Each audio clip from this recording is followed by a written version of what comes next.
Why, hello there, and we are back. We're going to be working on solving quadratics by factoring. So we now know how to multiply binomials to get a quadratic. We know how to factor a quadratic to get a few polynomials, maybe two binomials, maybe a monomial and a binomial. We shall see. Today we're going to be introducing those concepts into equations, where there's obviously an equal sign. But before we do that, we need to take a look at sort of a basic concept of solving an equation. It looks like this. If I have an equation x, y equals 0, in other words, x times y equals 0. What do you know about x and y? What do you think? So, maybe an example. What times what equals 0? Well, if x is 7, say 7, what does y have to be? Well, y has to be 0, right? Or if x is negative 143, again, y has to be 0. Or what if y is 21? What is x? Well, x has to be 0. So the bottom line is, if x times y is 0, either x is 0 or y is 0. Okay, now this is only true when you're multiplying to 0. It's not true when you're multiplying to, say, 6, right? If x times y equals 6, then x could be 2, y could be 3. X could be 1, y could be 6. X could be a half, y could be 12, right? So there's actually an infinite number of possibilities. So this number being some integer, there's some other rational number. It doesn't tell us anything about x and y necessarily. I mean, it tells us something, but we can't solve. Whereas here, x times y equals 0, we know that either x equals 0 or y equals 0. Okay, so we're going to use that knowledge now. So if we have a problem that looks like this, x plus 3 times x minus 7, and that equals 0. There's two things being multiplied, right? Something times something equals 0. So either the first something is 0 or the second something is 0. So we're going to get two different answers. We solve each problem. Okay? So there's our answer. Either x equals negative 3 or x equals positive 7. Okay? Or you might see a problem that looks like this. 3x times 2x minus 9 equals 0. So again, there's two things being multiplied. There's this thing here, and there's this thing here. So either the first thing is 0, or the second thing is 0. Right? So we solve. This one here is 2 steps. So either x is 9 over 2 or x is 0. Okay? Something times something equals 0. Solve for those two somethings. Alright. Last quick example, a little bit more complicated. You could do it for however many terms it might be. Right?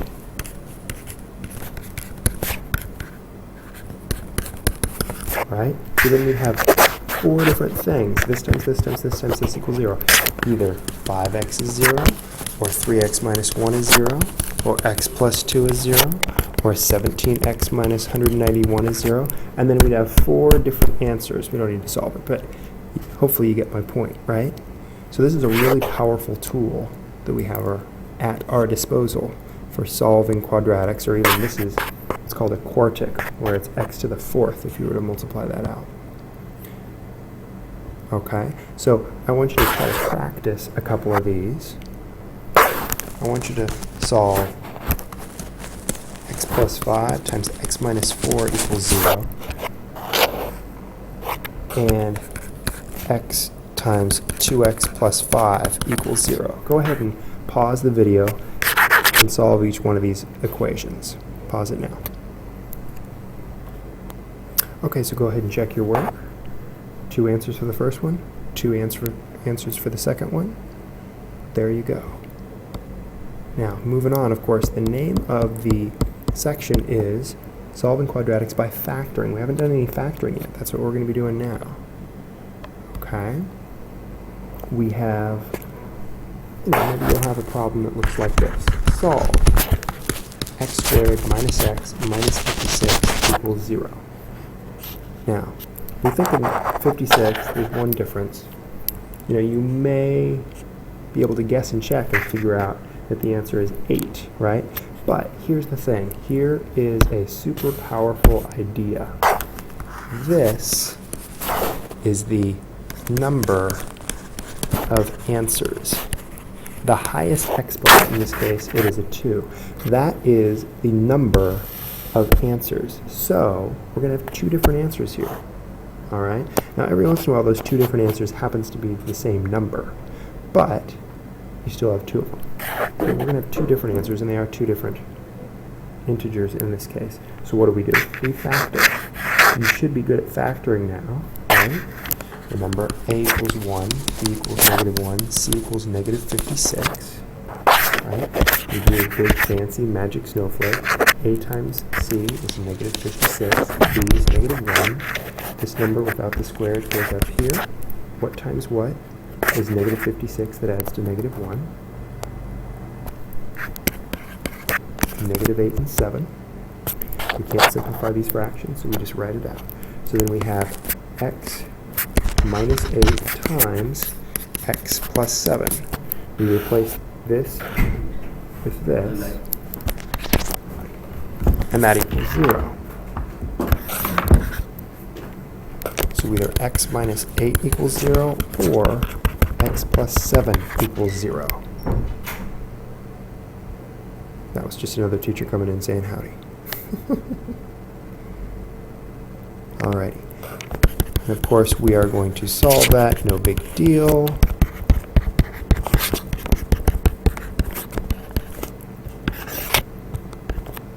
Alright. So, easy, right? You just have to factor it, and then it gets to be like this, which is something we just worked on. Okay? One other quick example, if the factoring gets a little bit more complicated. Okay?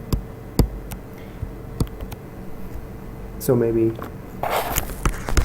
2x squared plus 7x minus 15 is 0, right? Okay. So, you just need to remember how to factor that. In this case, 2 times -15, right? And if you need help doing this, you want to take a look at the previous video about factoring quadratics, part 2, I believe. So, let's see here, 10 and -3.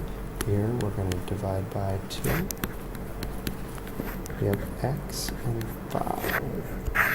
We have x plus 5, 2x minus 3, right?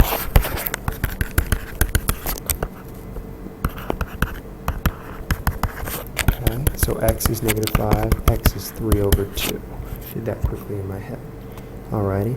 Now, one other quick idea I want to show you, and that is this. Sometimes you have to solve for 0. Okay? So you'll have an equation. It's got a quadratic term, something with a squared, and you have to get 0 by itself. So if there was not a p here, this should be the same variable, sorry. If there was not a p squared here, it was just a p, it would be an easier linear single variable problem. Since there's a squared, we solve for 0. Okay? So the easiest way to solve for 0 is to do that. P squared. Now, we want to put it in the order that we know and love. Remember, the order is ax squared plus bx plus c. So the squared term first, then what's called the linear term, where the exponent is 1, and then what's called the constant, or p squared. This is going to go next, -4p, and then the constant, -12. Okay? So we make it equal to 0, and then we factor it and solve it. Okay? So why don't you try a couple of these. Got a couple right in front of me. I have your name written all over. Okay, here's 1. Here is 2. Okay, so go ahead and pause the video now and solve each one of these. Go ahead and pause it. Alrighty folks, go ahead and check your work. Again, Notice that we have two answers here, and we have two answers here, but we knew that because the highest exponent was 2 in each problem. Okay?